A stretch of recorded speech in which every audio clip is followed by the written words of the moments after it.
삶의 자리에서 감사할 힘이 우리 안에 있는지 다시 한번 점검해보고 내 모든 삶의 자리에서 하나님을 향한 감사의 삶이 회복되는 은혜가 오늘 저와 여러분에게 있기를 간절히 기원합니다. 할렐루야. 오늘은 우리 추수감사 예배로 드립니다. 믿음과 감사라는 제목으로 같이 오늘 본문의 말씀을 가지고 함께 하나님의 음성을 듣기를 원합니다.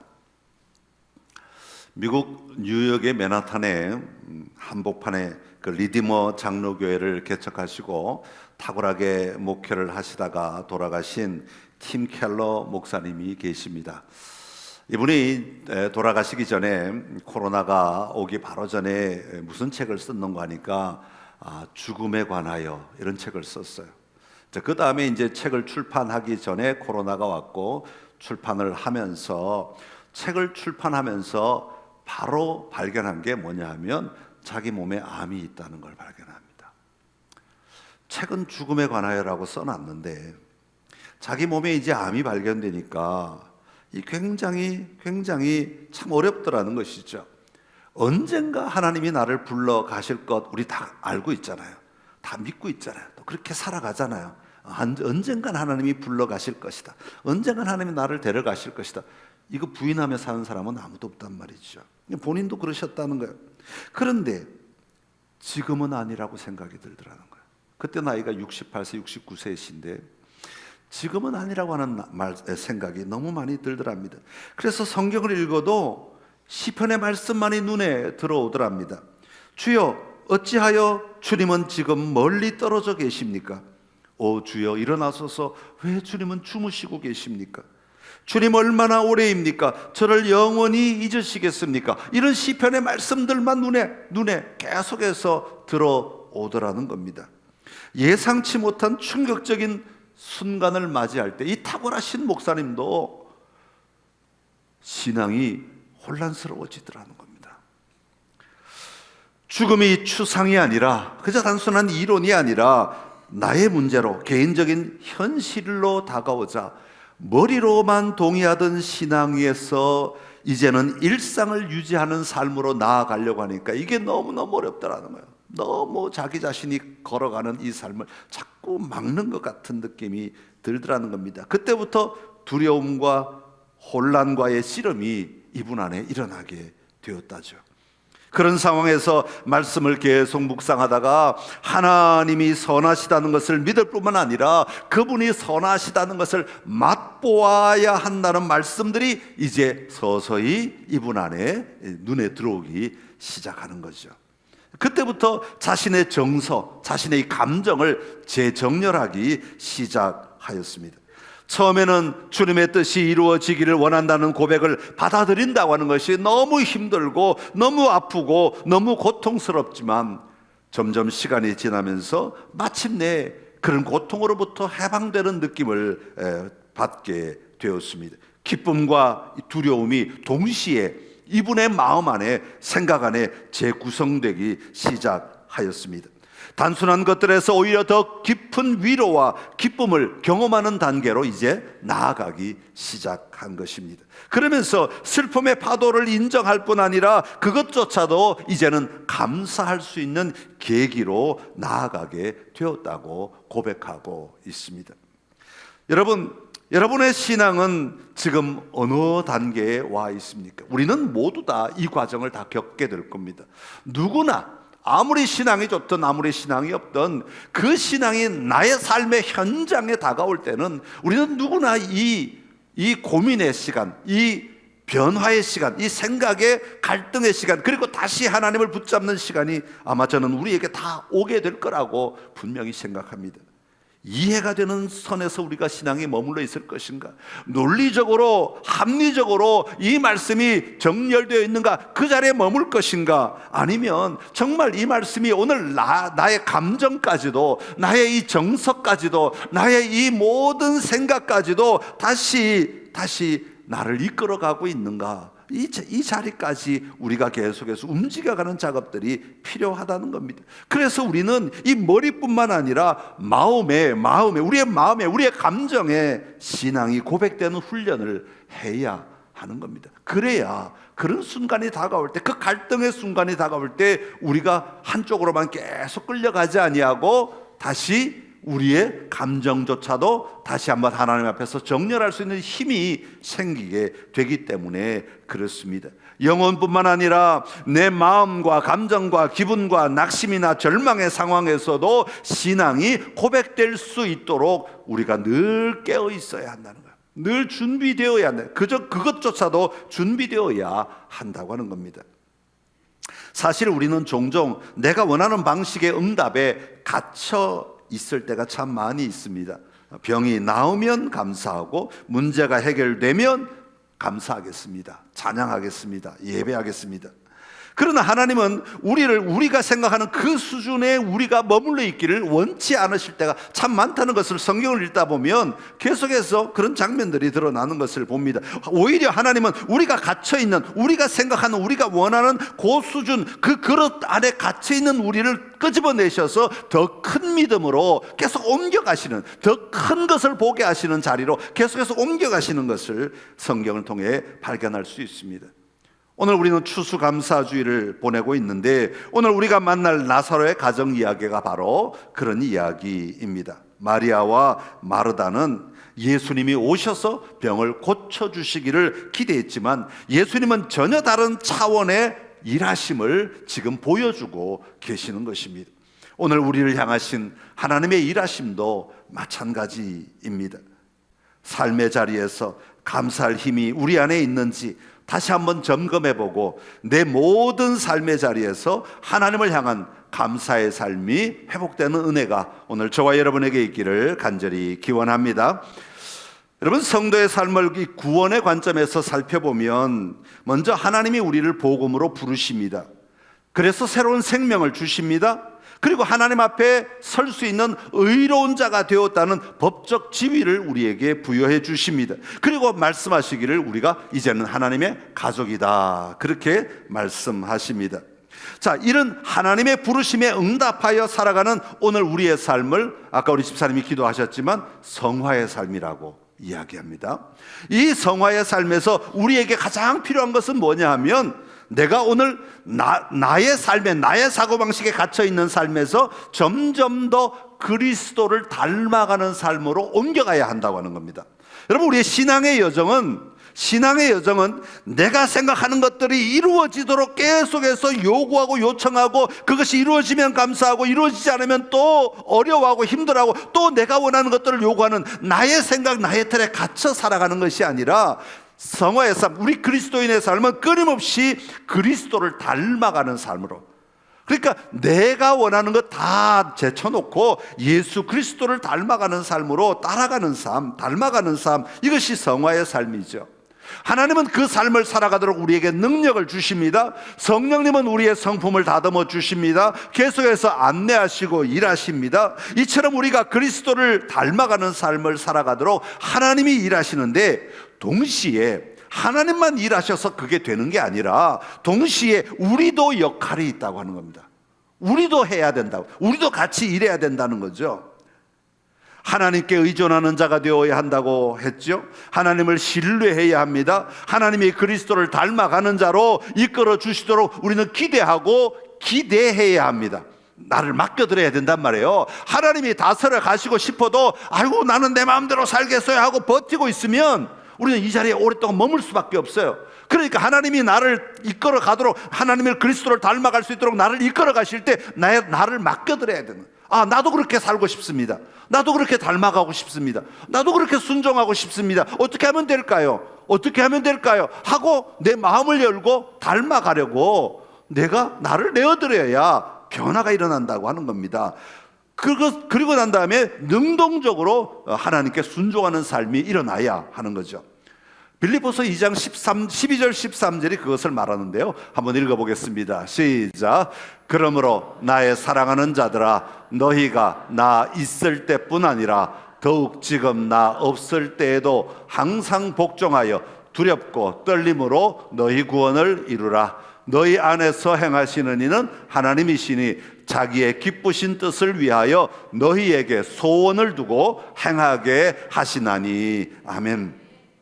하나님은 우리가 이 그리스도를 따라가 닮아가는 삶을 살아가기 위해서 능동적으로 버릴 것은 버리고 피할 것은 피하고 깨끗하게 하며 우리 자신이 살아가야 한다고 말씀하는 것입니다.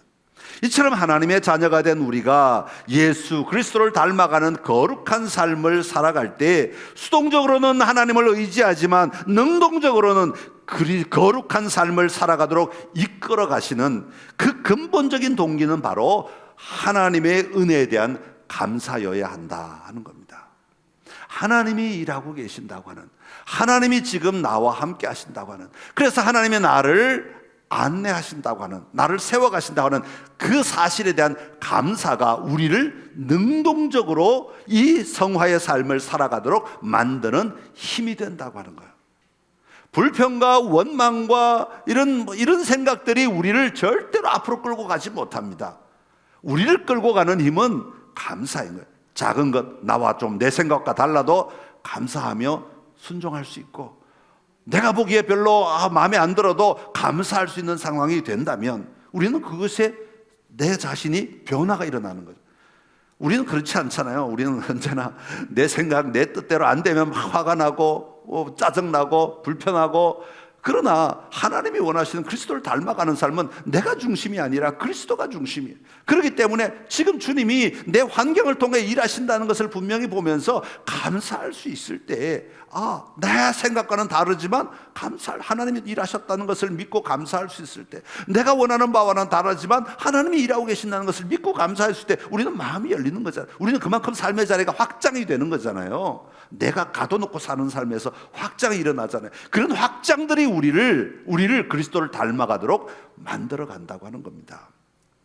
감사는 모든 그리스도인의 순종의 이유 가운데 가장 중요한 요소입니다. 우리가 수동적으로 그리스도를 신뢰하고 의지할 수 있는 것도 결국은 하나님의 은혜에 대한 감사, 하나님이 나를 자녀 삼아 주신 은혜에 대한 감사에서 출발하는 것이고, 더 나아가 능동적으로는 그리스도께 순종할 수 있는 것은 감사와 기쁨이 우리 안에 충만할 때 온전한 성화의 삶을 살아갈 수 있게 되는 것입니다. 여러분, 율법으로 강요된 순종은 힘이 없습니다. 변화가 일어나지 않습니다. 율법으로, 법으로 정해놓고 이 법을 안에만 갇혀 있어라고 하면 우리는 그 갇혀 있는 건 어떻게든 하지만 우리 내면의 변화는 전혀 일어나지 않습니다. 율법은 변화를 일으키지를 못한다는 거예요. 그 죄인 줄은 깨닫게 하지만, 이걸 벗어나면 안 된다 하는 것은 알게 되지만 내 자신이 변화가 일어나지 않는다는 거예요. 하나님의 사랑과 예수 그리스도의 십자가에 대한 감사가 있을 때 우리는 비로소 변화의 삶을 살아갈 수 있게 된다고 하는 겁니다. 오늘 본문에 보면 예수님께서 제자들에게 말씀하시는 대목이 있어요. 14절에서 15절 우리가 읽지 않았지만 앞부분에 연결돼, 오늘 본문의 말씀은 1절부터 44절까지가 나사로의 이야기니까 우리 14절 15절 한번 읽어봅시다. 시작. 이에 예수께서 밝혀 이르시되 나사로가 죽었느니라. 내가 거기 있지 아니한 것을 너희를 위하여 기뻐하노니 이는 너희로 믿게 하려 함이라. 그러나 그에게로 가자 하시니, 나사로가 병이 들었을 때 그의 누이들인 마르다와 마리아가 예수님께 요청하였죠. 와달라는 겁니다. 빨리 와서 고쳐달라는 것이죠. 그러나 예수님은 오히려 이틀을 더 머무셨다 그랬어요. 그러니까 치료해야 될 시간을 넘겨버리셨다라고 하는 의미입니다. 마르다와 마리아의 이 긴급한 요청에 예수님이 응답을 미루신 것은 우리의 삶의 관점에서 보면 참 고통스럽고 안타까운 일이죠. 너무너무 속상하고 너무 견디기 힘든 아마 고통이었을 겁니다. 이 두 여자들의 생각, 삶의 감정으로는 굉장히 힘들었을 것입니다. 머리로는 예수님을 의지해야 한다는 것이 분명하지만 이 믿음으로는 받아들이기가 쉽지 않은 현장이 바로 이런 현장들이죠. 오늘 우리의 삶에도 마찬가지입니다. 내가 직접 당면하는 문제에 부딪히면 머리로는 하나님을 믿어야지, 순종해야지 하지만 감정적으로는 이게 잘 받아들이지 않는 영역이 바로 이런 영역입니다. 나사로를 만나러 오신 예수님이 오실 때 21절에는 마르다가 나오고 32절에는 마리아가 나와서 예수님께 이렇게 말합니다. 우리 그 두 이야기의 답변을 하나로 묶어서 32절 말씀을 한번 보겠습니다. 시작. 마리아가 예수 계신 곳에 가서 배웁고 그 발 앞에 엎드려 이르되 주께서 여기 계셨더라면 내 오라버니가 죽지 아니하였겠나이다 하더라. 자, 이게 나사로가 아플 때 예수님이 오셔서 만져주시면 나사로가 나았을 것이고 우리 모두는 만족하고 우리 모두는 해피했을 거다, 기뻐했을 거다라고 하는 그런 말이죠. 물론 그 당시 그들이 겪어야 하는 고통은 이루 말할 수 없을 거예요. 그들이 울 때 예수님 그 감정 외면하셨느냐? 아니요, 예수님도 함께 우셨다고 나와요. 예수님도 함께 우셨어요. 아프면 아십니다. 예수님 모른다는 거 아닙니다. 그거 외면하자는 거 아닙니다. 신앙은 우리의 감정을 외면한다? 아니요, 예수님도 같이 우셨어요. 저들이 우는 걸 보고 너무 마음이 아파 같이 우셨어요. 예수님은 우리의 안타까운 상황, 우리의 고통, 우리의 괴로움을 외면하시는 것 절대로 아닙니다. 우리의 감정을 무시하시는 것 절대로 아닙니다. 예수님은 제자들에게 인생을 바라보는 확장된 시선, 확장된 믿음을 심어주기 위함이라고 이틀 지체하신 이유를 분명하게 말씀하고 계시는 것입니다. 내가 거기 있지 아니한 것을 너희를 위하여 기뻐하노니 이는 너희로 믿게 하려 함이라, 그렇게 말합니다. 오늘 보면 우리가 읽은 40절에도 보면 내 말이 내가 믿으면 하나님의 영광을 보리라 하지 아니하였느냐, 그렇게 말씀하셔요. 그러니까 여기에 두 가지 단어가 나와요. 믿음이라고 하는 단어와 하나님의 영광이라고 하는 단어가 나오는 거죠. 그러니까 하나님, 예수님의 지금 사역의 초점은 단순히 한 사람이 치유되는 것 정도로 끝나는 것이 아니라 너희의 믿음이 확장되는 것과 그 일로 말미암아 너희가 하나님께 영광 올려드리는 것이다 라고 하는 것으로 지금 예수님은 이들의 믿음을 열어가고 있는 중이에요. 끌고 가고 있는 중이다, 그렇게 말씀하고 있는 겁니다.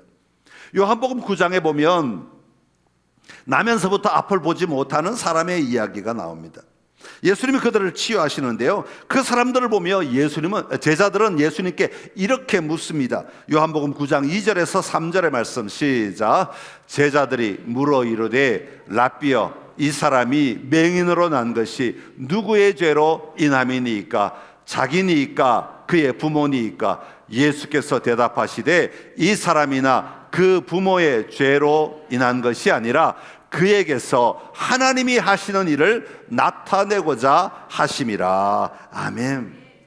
제자들은 앞을 보지 못하는 것은 죄 때문이고 그 죄는 누구의 것이냐? 여기에 생각이 머물러 있는 겁니다. 자기의 죄입니까? 부모의 죄입니까? 그러나 예수님은 그 생각의 틀을 깨트려 버리시는 거죠. 그 생각을 뛰어넘게 하시는 겁니다. 아니야, 그 사람의 죄도 아니고 그 부모의 죄도 아니고 하나님이 하시는 일을 나타내고자 하십니다.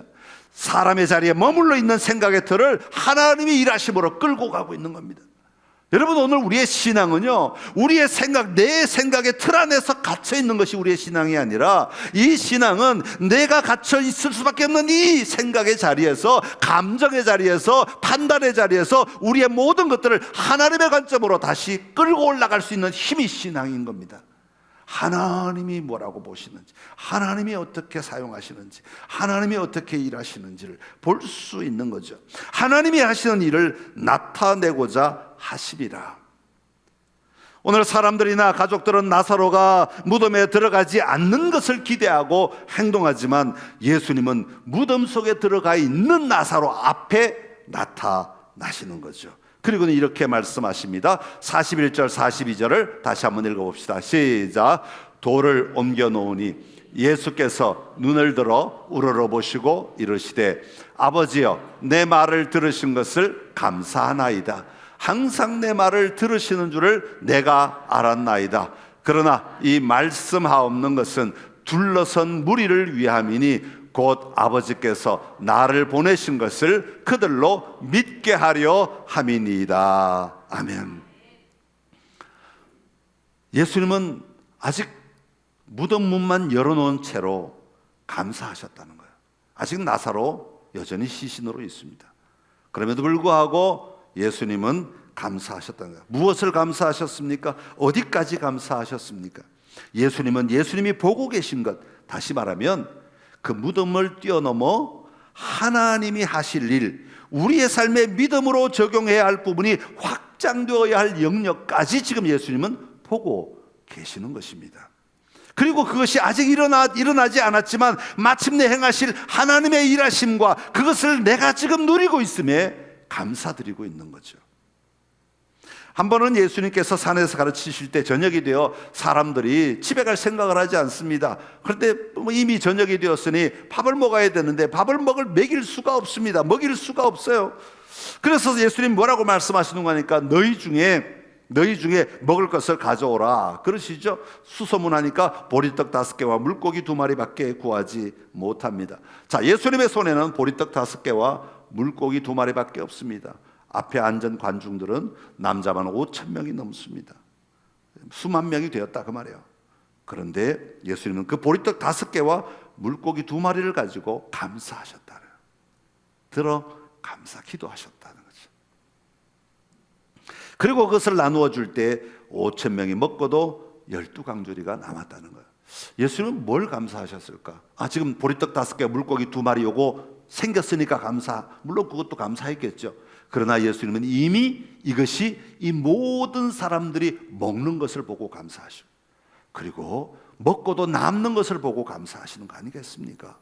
예수님의 시선은 오늘 지금 여기 보리떡 5개와 물고기 2마리 고기에 머물지 아니하시고 이것을 뛰어넘어 모든 사람이 먹고 기뻐하는 것을 보고 감사하신 줄로 압니다.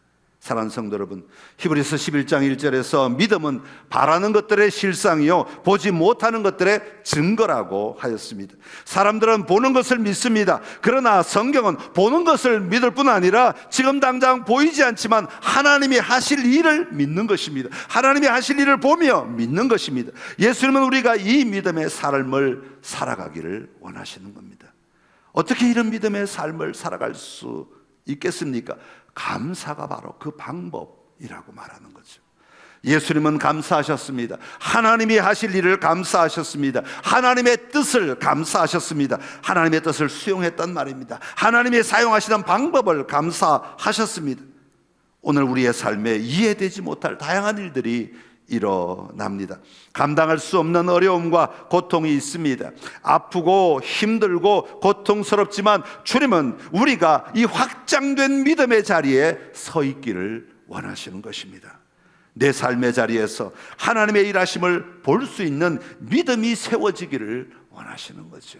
그래서 우리는 오늘 내 앞에 주어진 일로 인해서 내가 그것 바라보고 걸어가는 자들이 아니라 이것을 뛰어넘어 우리를 인도하시는 하나님의 뜻을 바라보며 걸어가는 자들, 이게 우리 그리스도인들과 예수님을 알지 못하는 자들의 분명한 차이점이어야 하는 겁니다.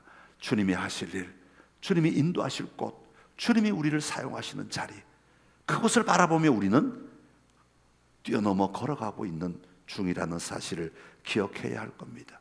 그래야 우리는 그리스도를 닮아갈 수 있고 그리스도가 인도하는 길을 걸어갈 수 있게 되는 거죠. 오늘 추수감사주의를 통해 다시 한번 우리의 감사의 발걸음이 여러분의 삶의 자리에 분명하게 내디뎌지는 은혜가 있기를 간절히 기원합니다. 자, 그렇다면 우리는 어떻게 이런 감사의 삶을 살아갈 수 있겠는가? 감사 6가지 제가 말씀을 드리고 마무리하겠습니다. 첫째는 하나님의 은혜를 의도적으로 기억해야 한다. 우리 머리로 우리 하나님의 은혜를 기억해야 한다. 신명기 보면 하나님께서 계속해서 이스라엘 백성들에게 요구하는 게 뭡니까? 하나님이 행하신 일을 기억하라. 너희는 지금 여기까지 걸어온 길을 기억해라. 광야를 어떻게 건넜는지 기억해라. 어떻게 먹었는지 기억해라. 끊임없이 요구하시는 것이 기억하는 겁니다. 여러분, 하나님의 말씀을 기억해야 돼. 하나님의 은혜를 기억해야 돼. 하나님이 행하신 그 놀라운 삶을 우리는 기억해야 합니다. 두 번째는 감사를 입술로 고백해야 합니다. 말로 해야 됩니다. 끊임없이 선포해야 됩니다. 감사는 생각에만 머물러 있어서는 안 됩니다. 입술로 고백되어야 합니다. 예배드릴 때, 기도할 때, 일상의 대화 속에서 하나님의 일하심을 바라보며 우리는 늘 고백할. 그래서 이 감사의 고백이 내 삶의 어떤 틀이 되어야 됩니다. 나는 감사하는 삶이다. 내 삶은 끊임없이 감사를 하나님의 일하심을 인정하는 삶이다 라고 하는 것들이 드러나야 됩니다. 그래서 감사는 고백되어야 합니다. 우리는 입을 벌리면 불평이 나온 사람이 있고 입을 벌리면 감사가 나온 사람이 있잖아요. 삶의 방향이 다르죠. 불평하는 이유는 지금 내가 가지지 못하고 내가 누리지 못한 것 때문에 힘들어하는 삶이죠. 그러나 감사는 하나님이 하신 일에 대하여 아니면 하나님이 행하신 일에 대하여 우리는 기뻐하는 삶이죠. 다른 방향입니다. 세 번째는 보이지 않는 하나님의 일하심을 믿고 감사할 수 있어야 하는 거죠. 하나님의 신실하심을 근거하여 감사해야 합니다. 선하신 하나님이심을 우리가 분명히 믿고 감사할 수 있는 자리에 계속해서 나아가야 합니다. 어려운 상황 속에서도 하나님은 선하신 하나님이십니다. 하나님이 분명히 이 일을 나는 지금 이해하지 못하지만 하나님이 인도하실 것을 내가 믿습니다 라는 고백으로 나아가야 합니다. 네 번째는 받은 은혜에 합당한 삶으로 감사를 증명해야 합니다. 진정한 감사는 삶의 변화로 이어지는 겁니다. 거룩한 삶으로 하나님께 영광을 돌리며 살아가야 한다. 변화가 일어나야 한다는 거죠. 다섯 번째는 감사가 일회성이 아닌 삶의 패턴이 되게 해야 합니다. 우리가 잘 아는 말씀 데살로니가전서 5장 16절에서 18절은 뭐라고 말합니까? 항상 기뻐하라, 쉬지 말고 기도하라, 범사에 감사하라. 우리의 삶에 내가 생각할 때 좋은 일이 아니라 모든 것을 감사의 관점으로 바라보는 훈련이 우리에게는 필요하다 하는 겁니다. 그래서 의도적으로 감사를 선택하고 불평하고 싶을 때 의도적으로 감사할 것을 찾고 그것을 붙들을 수 있는 힘이 필요한 겁니다. 마지막으로 감사를 혼자의 것으로만 두지 말고 함께 나누는 자리로 가야 된다. 공동체 안에서 함께 나누고 또 가족끼리 함께 고백하고 함께 나누고 감사가 이렇게 함께 퍼져나갈 수 있도록 끊임없이 나누어야 그 감사는 내 것이 될 수 있다. 내 삶이 될 수 있다라고 하는 겁니다. 그래서 목장 모임을 할 때도 감사 고백을 먼저 하는 이유는 감사를 통하여서 고백을 통하여서 내 삶의 자리에 지난 한 주간 감사할 거리가 없는데요. 하나님이 하실 일을 다시 바라보고 감사할 수 있을 때 우리의 삶은 하나님이 기뻐하시는 그리스도를 닮은 삶으로 놀라운 변화가 일어나게 될 줄로 믿습니다. 여러분의 삶의 자리에 다시 한번 이 감사의 삶이 회복되고 감사의 삶이 여러분의 삶을 이끌어가고 감사의 삶이 여러분을 믿음으로 세워가는 놀라운 은혜가 있기를 간절히 기원합니다. 기도하겠습니다. 참 좋으신 우리 하나님 아버지 은혜를 감사합니다. 우리를 사랑하여 주시어서 하나님의 자녀로 삼아주시고 우리로 하여금 날마다 그리스도를 닮아가는 자로 세워가 주셔서 감사합니다. 그 삶의 자리에 우리가 붙들어야 할 것은 감사인 줄로 압니다. 이 감사가 우리를 밀어주고 이끌어주고 또 힘을 더하여 주고 또 놀랍게 감당할 은혜도 베풀어 주는 줄로 믿습니다. 아버지 감사의 삶을 통하여 날마다 주님을 닮아가는 우리의 복된 삶이 되도록 우리를 사용하여 주시옵소서. 오늘 추수감사주의를 통해 이 감사가 내 안에 다시 한번 고백되게 하여 주옵시고 다시 한번 내 삶을 이끌어가는 힘이 되도록 결단하는 은혜를 더하여 주옵소서. 예수님의 이름으로 기도드립니다. 아멘.